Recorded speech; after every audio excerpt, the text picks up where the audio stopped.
Hi guys, it's time for Dreamfever. It's the fourth book in Karen Marie Moning's Fever series. So I finished this a couple of days ago, kind of had a little bit of time to sit with me, and I really do like this book. I forgot how much I did enjoy this book. Got my trusty notes here, so I try not to forget anything. So this one starts off during the end of Fae Fever. So at the end of Fae Fever, Mac was in the process of being raped by the Unseelie Princess and being turned into a sex addict. So this is exactly where it picks up, and the human world and the Fae world have collided. Walls are down. Things are bad. Really, really bad. So the way that Moning described Dublin in the other books was very beautiful. She did it with a loving hand. Like, she wrote about the way that she described Dublin was very like passion driven. She really showed Mac's love for Dublin, and the way that she described Dublin, the way that she described the people, how energetic and full of life Dublin was around like the Temple Bar area where this is kind of all taking place. The way that she describes Dublin and Temple Bar in Dreamfever is night and day. So it is virtually a ghost town. People are not milling about bars, bar hopping and enjoying life. There's no music. Excuse the dog. There's no music. There's nothing. No parties. No nothing. Every human that made it past Halloween is hiding or dead.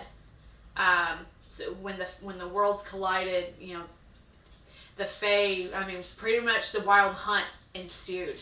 So the Fae were hunting humans, and they were relishing in the fact that they were broken free of the Unseelie prison, and they were going to demolish and wreak havoc to their own devices, and they loved it, every minute of it. So this Dublin is completely different. She describes how parts of the Fae world and the human world are now meshing and blending together. Like one thing is Mac calls them interdimensional fairy potholes, IFPs. I love Mac's witty names for anything and everything as supernatural Fae related. Like the interdimensional fairy potholes. Perfect. Because it's kind of exactly what it is. Although it's not like a pothole in the ground, it's like a pothole in the sky or in the atmosphere or whatnot, that you can walk through, drive through by accident, and really end up in a sticky situation, and possibly death, depending. And you kind of have to hunt for the end of that pothole. It's kind of like a little rip in the seam between worlds that you can slip into, and you might find an exit. You might not find an exit. It might take you in fairy just a couple hours, but in human world, days. So yeah, this is happening in Dublin now because the walls are down and the Fae are leaking in. One of my favorite parts, and there's several favorite parts in this book that I love, but one of my favorite parts is Danny takes over telling the story for a little bit. It's only a couple of chapters, but I loved her chapters. Oh my god. And the reason why Danny takes over is because when Mac picks up the story, she is completely out of her mind with need for sex. So she's in no shape to really talk about anything going on around her if it's not her having sex. And that's just what the death by sex Fae have caused during all this. So yeah, Mac is incapacitated. Mac can't tell the story. She doesn't know day from night, up from down, nothing. But Danny can, and Danny tells the story. And I loved it. I love how Danny's personality and her dialogue is just, it colors the story so much. It brings such a different attitude to the story, because Mac is she's an adult. Her storytelling is a bit different. It's a bit more mature. Danny's is it's kind of a sewer mouth. And she's so full of emotion and full of life. I love it. She does have some real quick and witty, snappy comebacks, which are brilliant, and it's just a key part of Danny. So she's great, and I love her chapters. I'm so glad she was able to kind of take over. And the reason why she is able to take over is because she's the one that saves Mac. And again, sorry, I probably should have done this at the beginning. There are spoilers, just like the other three, because these books have been out and for a long time. So, anyways, but yes, Danny saves Mac, not Barrons, not Blaine, Danny. So it was awesome, and she speeds in onto the scene and snatches Mac like Flash. She moves that fast, and it's just part of her. She sees her ability. So yeah, she rescues Mac, sends her back to the Abbey, but things at the Abbey are kind of, everyone doesn't really trust her, because she's now her mentality, Mac's mentality is very much, she'll do anything to be able to have sex. So that makes her a liability. She's not trustworthy, and as far as everyone is concerned, there's no way to come back from that. Once you're addicted from the Unseelie Princes, you can't come back to normal reality. You go insane and die. So everyone's like kind of standing around, debating, do we kill her? Do we not kill her? What happens? Should we use her as bait to trap anybody that comes in? While Danny's like, no, you can't kill Mac. So yeah, things with the Abbey when Mac gets there is not good. With all that being said, we learn that Barrons has found Mac, and he comes in guns a-blazing, but he's not alone.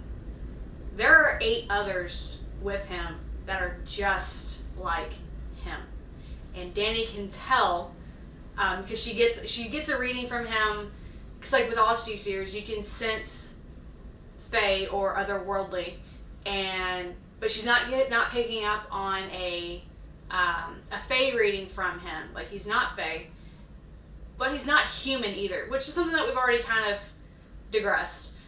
But it's now kind of sort of been confirmed. Danny does not get any human reading off of Barrons, and neither of the 8, and the other 8 men with him. So they're all just like, well, what the hell are you? So it's kind of nice that we're starting to kind of get a bit of a broader world with Barrons. But anyways, yeah, he comes in guns a-blazing and snatches Mac. One of the little, quirky things that Danny says that I absolutely thought it was hilarious, because it was such a teenager moment, is that mentally Danny has already kind of sort of prepared in her mind, in her fantasy world that she has in her head, that she's going to give her virginity to Blaine. And because Blaine is described as being very, very attractive, very sexy, and of course he's a prince, he's a Seelie prince. So she is in her mind thinking this is actually going to happen. Then when Barrons storms the castle, that quickly turns to, no, she's going to give her virginity to Barrons. And I thought that was so funny, because it's such a teenager moment. It was perfect. It was funny. But I did love it. So another part that I loved And I think this is kind of more reason why I love this book so much, or the parts of this book so much, is we get to see a whole different side of Barron's. He actually has a soft side. It's really, really hard to imagine, but he has a soft side. He fights like hell to bring Mac back to normal and to bring her back to being sane. And like during the last 3 books, we didn't quite think that was even capable for Barron's, because Barron's viewed Mac as being a tool. You use tools. He needs her to help him find the book. So why would he go through all this trouble to save Mac to bring her back? I mean, you still still kind of have that air of he's only doing this again because he needs the book. But there are moments that, we get to see him laugh. We get to see him smile. Hell, he even dances around to Tub Thumping, which that's the song that Mac had latched on to during these moments where, in between all the sex, that Barron's is trying to get her to remember her life, what life was before the Unseelie Princes, and trying to just force upon her songs that she loved beforehand, her mom and dad, her favorite colors, her favorite nail polishes, colors galore. He even sets up a Christmas tree for her in the room that he's kind of able to lock her in, and not to mean that he's keeping her trapped. He's keeping her from running away to the Unseelie Princes, because that's what's driving her, is that she wants to get back to that. And for her own well-being and safety, Barron's has warded a house and this room to keep her safe until he can bring her back. So yes, I really do enjoy those chapters with Barron's and Mac. And him just, like I said, he's fighting like hell to bring her back. And in those moments also, he starts to kind of tell her some emotions that he's suppressing. He calls her his rainbow girl, and that he's kind of worried that she's going to hate him more than she's ever hated him before after these events, after she comes back from all this. And he also feels like when she's starting to come back to normal, because she's not worshiping him anymore, or slowly ending that, he mutters to her that she's leaving him. So it's those little moments that's like, oh, you're so nice. Still doesn't change the fact that he's a jerk. So don't mistake that. He is still a jerk. But he has a little soft squishy spark underneath all that badass armor. So Mac has completely changed. And again, just like Dublin, beginning of Dublin to Dublin now, Mac beginning to Mac now is night and day difference. She is much more of a badass. And she is not the rainbow girl that we met. She's not the pink. She's not Barbie anymore. This Mac is pissed. And she is out for blood. She remembers, the walls coming down. She remembers the Unseelie Princes. She remembers that feeling of being violated and humiliated, and she's angry, and she wants to take it out on the Fae. Any and all Fae. She does not care anymore. She wants them out of her town, out of Dublin, out of her world. Because there's no good anymore. She can't rationalize being good anymore. And she's just, she's volatile. And I understand her pain and her anger. And that's kind of like a driving force to kind of get her moving again once she snaps back into being Mac, not sex addicted Mac. The only unfortunate thing with this is that she also realizes that she's one of the most important players on this board now. Because she can, with how decimated the world is, and it's not just Dublin, it's the entire world that's the Fae has now jumped ship to. She realizes that she's more important now than ever for getting this book, and she's the only one that can sense it. And that kind of gives her a little bit of a big head, just a little bit. She kind of does strut around, and she's making a lot of decisions while, yes, they are for the greater good. Sometimes it seems like they are kind of rooted or based in me, myself, and I ideas.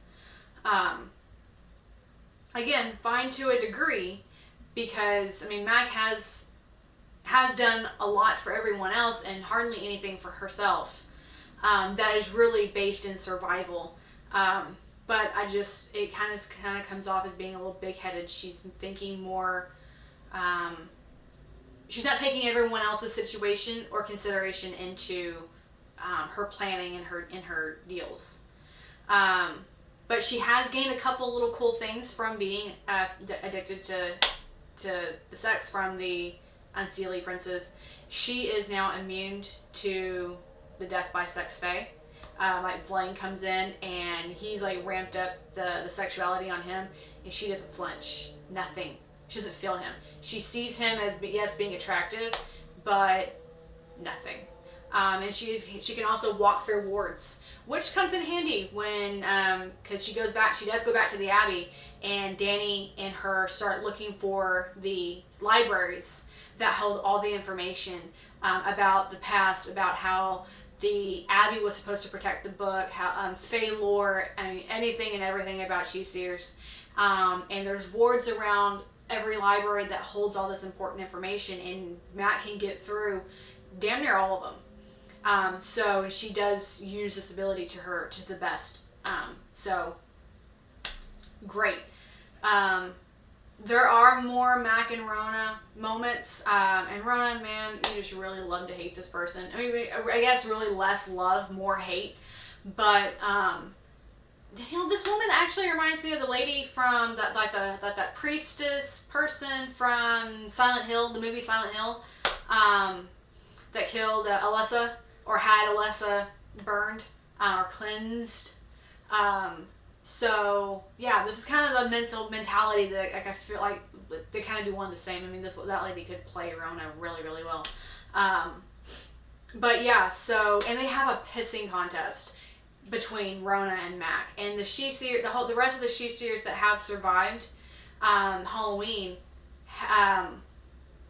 they're right in the middle, and they don't know now who to trust, because they understand Rona's been hiding information. Mac has information, but she's come at it at a very shady way, so that makes them not want to trust her. But they also don't want to trust Rona now, because she has hid things from them before and has kind of held a very, very strict, tight leash on them. So they're in the middle, and they don't really know who to go to, who to trust. And Mac is kind of trying to conquer and divide heavily in the Abbey. And again, it kind of seems to be for her own means, while doing the greater good.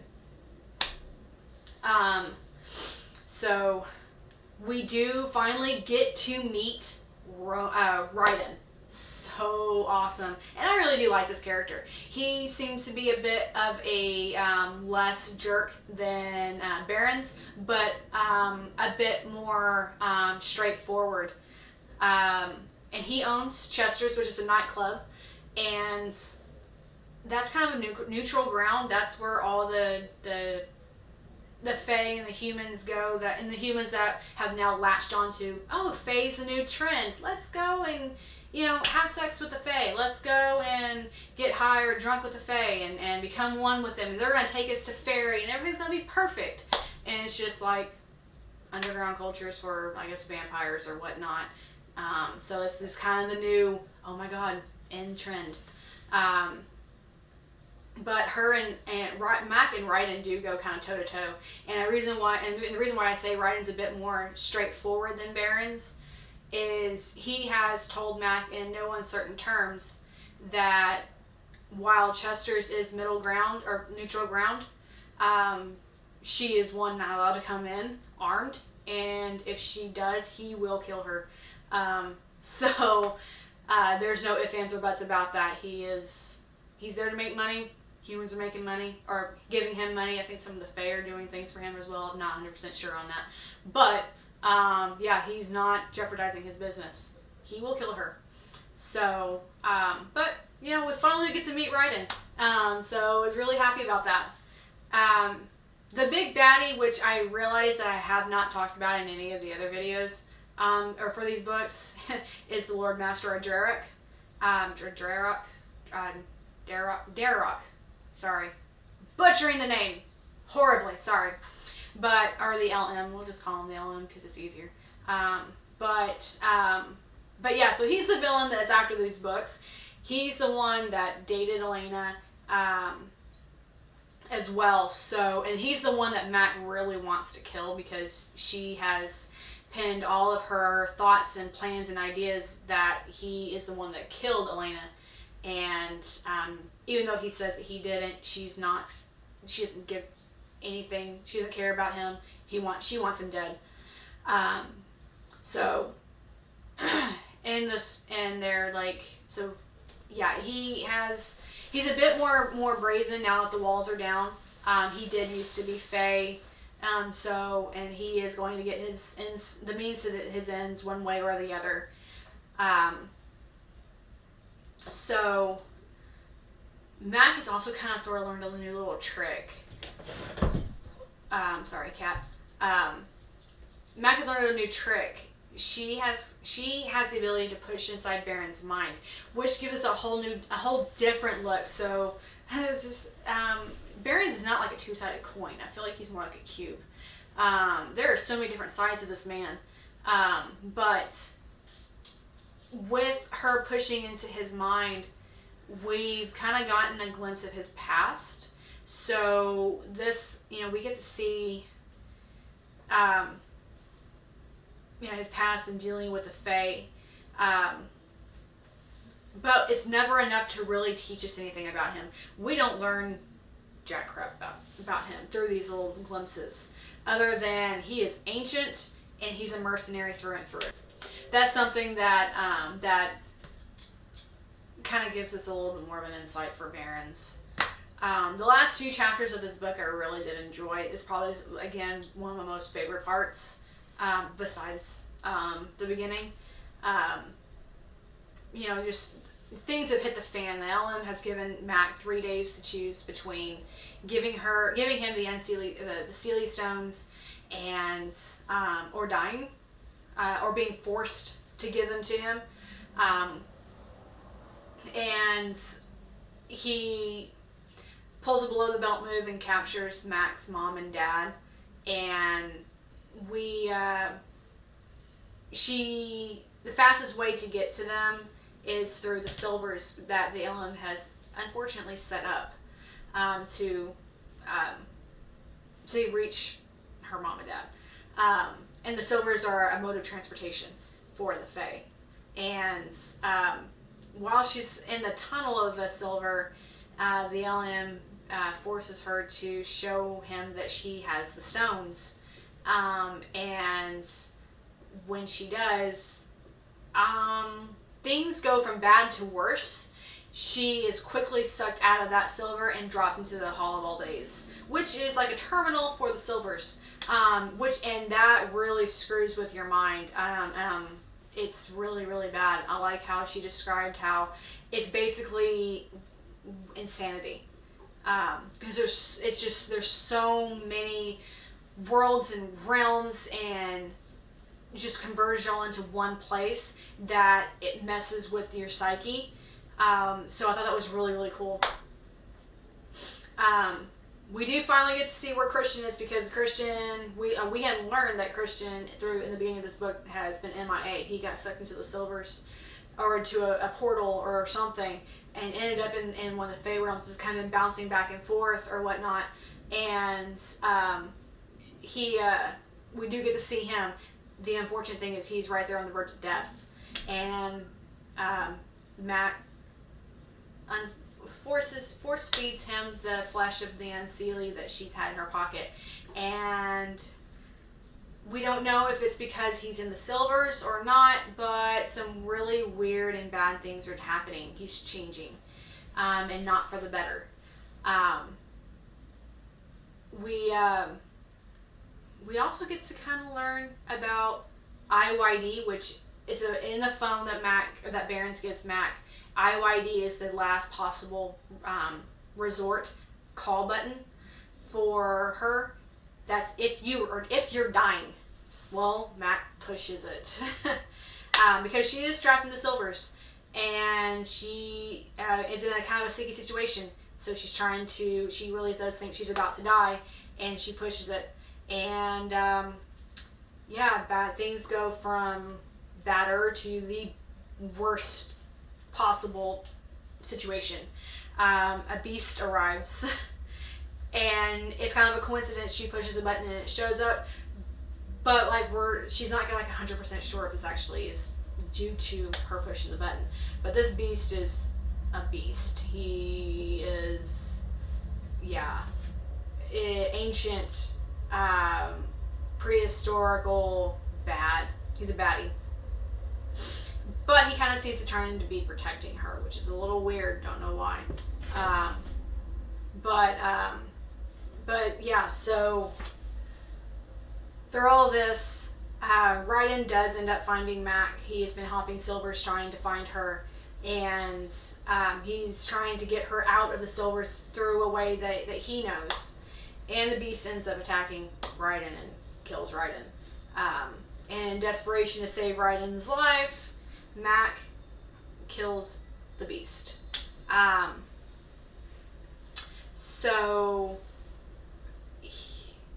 The way this book ends, and it does kind of involve with Mac killing the beast, it ended on a cliffhanger, and I have a love-hate relationship with cliffhangers. I love them. At the same time, I hate them. Because most of the time when you get a cliffhanger, it's because the next book hasn't been published yet, and you usually have a 1 or 2 year wait. I didn't have to wait, so I just kind of jumped right into it. But it does end on a cliffhanger, and I can't imagine the wait that she had to do for the next book.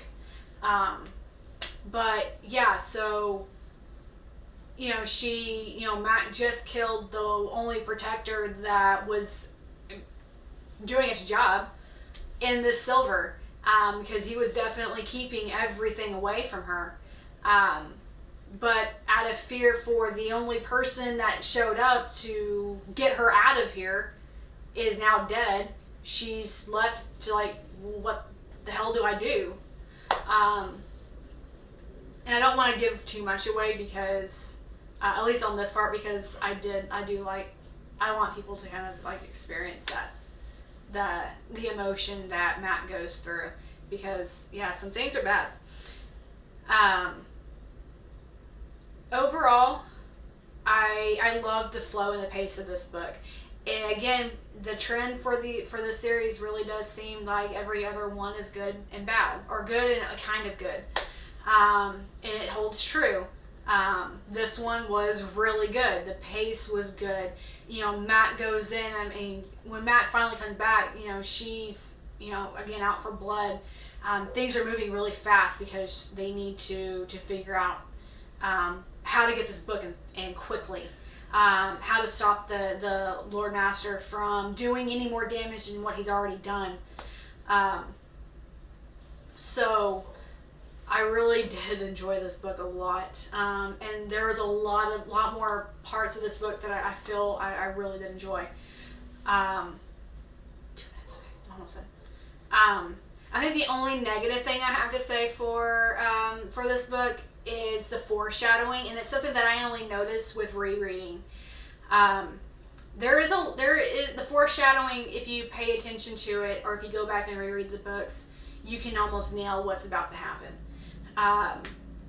Moning foreshadows Matt going into the silvers by her asking Barron's detailed questions about the silvers. You know, how does it feel? Do you know where you're going to end up? Yada yada yada.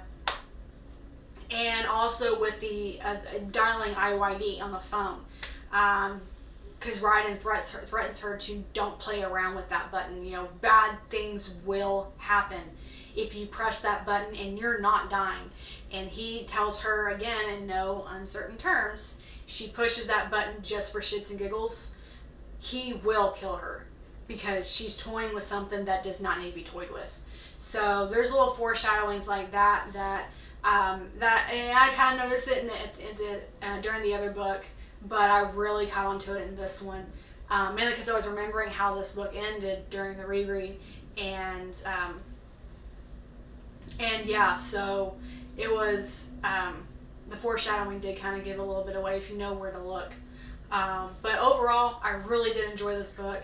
I have already started the next book, and I just, yeah, this is one of the books that, yeah, it's really good. But anyways, that's Dreamfever by Karen Moning. Sorry it's a little long, or the video's a little long. But go ahead and like, subscribe, and comment if you haven't already subscribed. Anyways, so yeah, that's Dreamfever. Check it out. Hope you like it as much as I do. And until next time, we'll see you later.